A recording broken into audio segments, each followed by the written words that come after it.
Hello, my reading friends. I'm so happy you came. If you like reading books with me, then subscribe to be part of my reading family.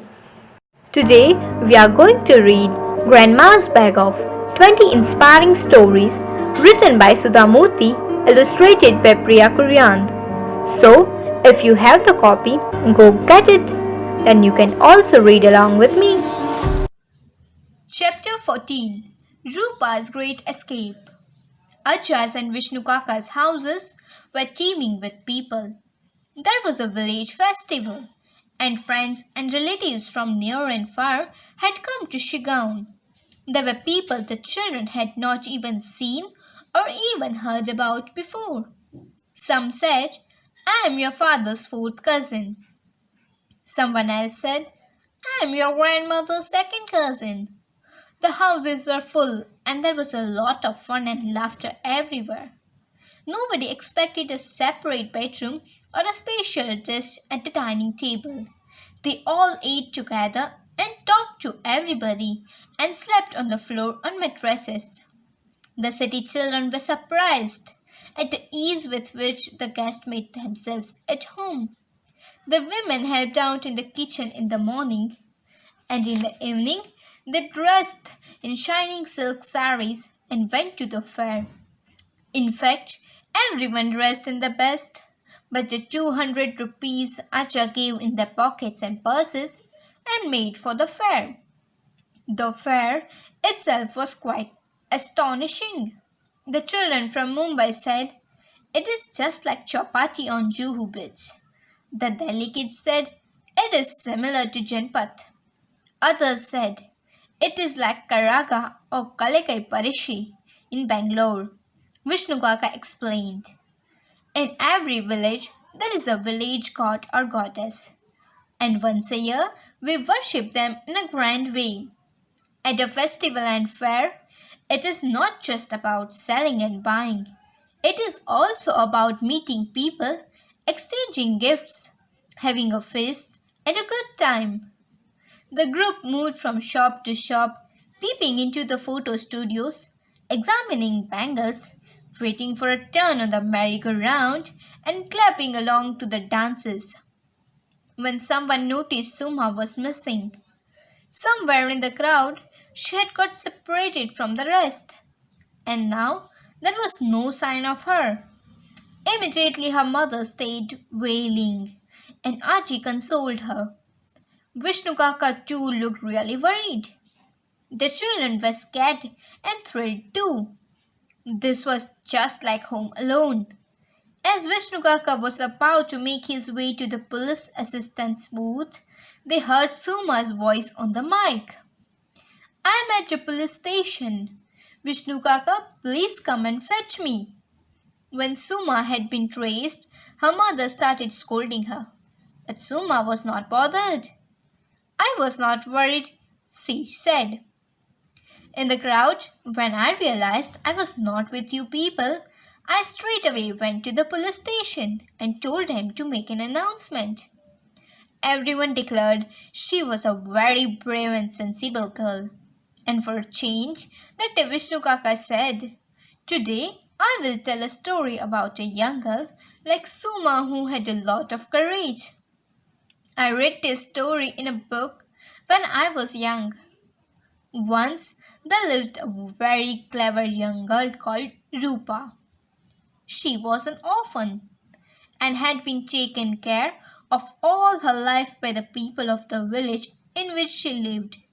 She was very hardworking, and once she became old enough, she lived all by herself and looked after herself. But she always missed having a family of her own, even though her neighbors were such loving and caring people. One day, when Roopa was about 16 years old, she went down to the river along with some other women and girls to wash clothes and fetch water. Diwali was around the corner, and everyone was excited. They were discussing what new clothes they would get. Some were expecting their husbands and fathers to return to the village with lovely gifts for them, and were looking forward to all the merrymaking that would happen over the next few days. Only Roopa was quiet. She did not have anyone to buy her new clothes or shoes or presents. The villagers were kind to her, but they had barely enough for their own needs. So how could she expect them to get anything for her? Yet today, hearing all the happy chatter around her, she could not keep quiet any longer. Even I will get a new sari this year, she told Rama, her best friend. Rama and all the other girls were astonished. Who was going to get Roopa her new sari? I heard from a distant uncle the other day. He was working for many years in a faraway city and did not know that my parents had died. Now that he is back, he had promised to visit me on Diwali. I am sure he will bring some marvelous gift for me. Roopa had started weaving a story, and now she kept adding, telling all kinds of tales about her imaginary uncle. Her friends listened open-mouthed. Then they went home, telling each other what luck Roopa was finally no longer all alone in the world. As soon as the bunch of women had gone away, who emerged from behind a tree? But Bolu, the trickster. He had been sitting under the tree, planning his next step, when he had fallen asleep. Then he had woken up and seen the women at the river and had sat there still hoping to hear something about the villagers. Sure enough, he had heard Roopa's story and was now ready with a plan. Bolu decided to dress up as an old man and appear at Roopa's house a few days before Diwali, pretending to be her uncle. Then she would take her away along with any valuables she may have got from her parents. A week before Diwali, an old stranger appeared at Roopa's door. He was carrying new clothes, sweets and other gifts. Roopa was out doing some errands, so her neighbors came around to find out who he was. Bolu acted perfectly like Roopa's long-lost uncle, eagerly waiting to meet her. When Roopa returned home, she found everyone sitting around an old man who said he was the uncle she had made up a story about. Roopa was astonished. How had this happened? She had only been pretending to have a relative just so her friends would not feel sorry for her. And now here he was, a real person. Then her neighbor, who had looked after her all these years, said, Roopa, this is your Uncle Bolu. He learned he had a niece and came here looking for you. He wants to take you home with him and look after you like his own daughter. You are so lucky, Roopa, and we are so happy for you. Roopa looked around at everyone, beaming happily at her, and thought that harm would there be if she went away with this uncle. She happily packed whatever little things she owned and waving goodbye to her friends and neighbors, went off with Bolu. No sooner had they reached his house than he took off his disguise and appeared before her as a young man. Roopa was horrified. Oh, what a fool she had been to believe his story and come away with him. He was nothing but a trickster. In Bolu's house, there was no one else but his mother, who was old and deaf and blind. After eating his lunch, Bolu decided to walk about for a while, meeting his friends and telling them how he had kidnapped Roopa.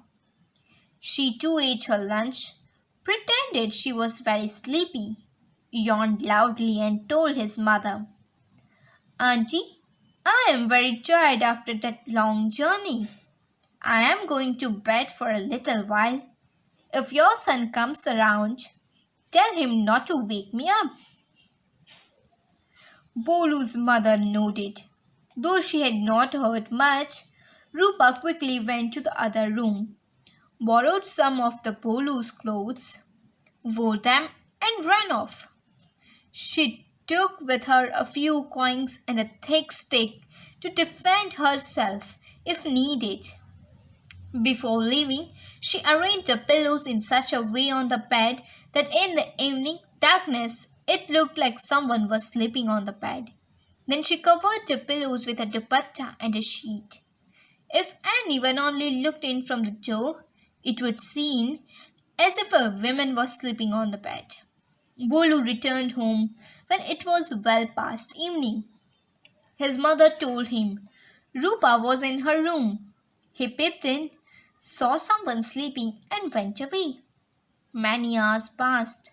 Bolu kept checking whether Rupa was awake or not, but each time he saw her sleeping without moving a muscle. Finally, he realized something was wrong. He went up to the bed now and pulled back the dupatta and the sheet. Imagine his shock when he saw nothing but pillows on the bed. Rupa had disappeared. He ran out immediately and asked everyone around if they had seen a young pretty girl walked out of his house. But no one had, because Rupa had cleverly disguised herself as a man. Meanwhile, Rupa too had walked many miles till she reached a different town. There she looked around for work and was taken in by an innkeeper to look after their guests and to show them their rooms. Roopa, who now called herself Rupesh, was happy doing this work. She could not return to her village till she did something about Bolu. Otherwise, he would be sure to land up there and bring her back with him, pretending to be her uncle. After many days, Bolu turned up at the town. He walked from shop to inn to market, asking if someone had seen someone like Rupa. Of course, no one had. Rupa got to know and decided to teach him a lesson. When Bolu reached her inn, he did not recognize her in men's clothes. She agreed to give him a room for the night. She told him, "Sir, I will give you a room in the attic. It is nice and warm and cozy there, and you will be away from this harsh winter cold." Bolu happily agreed and followed her to the room. A ladder was kept in the middle of the room, which went up to a little trapdoor.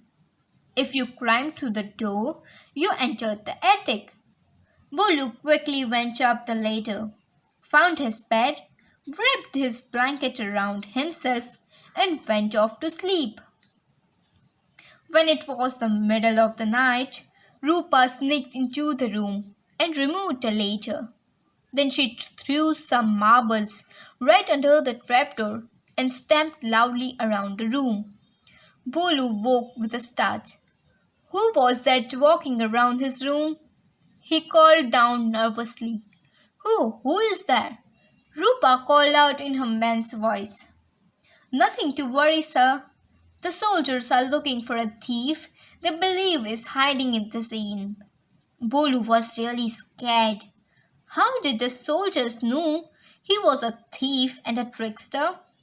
He was sure they were looking for him and decided to make a run for it. He opened the trapdoor and stepped down, but there was no ladder. Bolu fell with a loud thud onto the floor. When he tried to get up, his feet slipped on the many marbles strewn about the room, and he went crashing and sliding all over the place.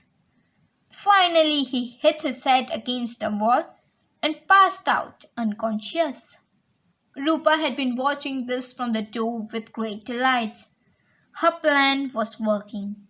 As soon as Bolu fainted, she heaved him up and packed him up in a large box. She placed a nice silk cloth on top of him. Then she dragged the box outside the inn and stood there. Soon a bullock cart passed by with two travelers heading for the inn. When they saw Roopa or Rupesh standing outside the inn, they asked, "Are you the manager of this inn?" Roopa nodded yes. "Why are you standing here then?"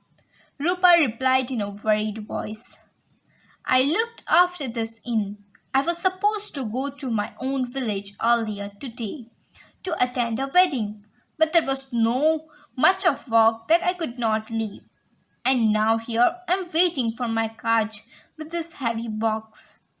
Then she lowered her voice and whispered, "This box is full of gifts I bought for the wedding, and if I don't reach in time, everyone will be really disappointed." The two travelers, who were up to no good themselves, looked at each other. The same thought had come to both.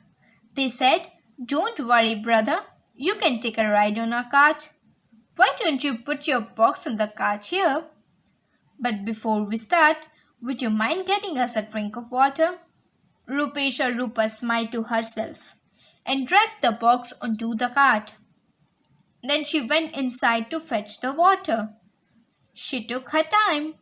As soon as her back was turned, the two travelers opened the box to see what it contained. They saw some lovely silk cloth on top.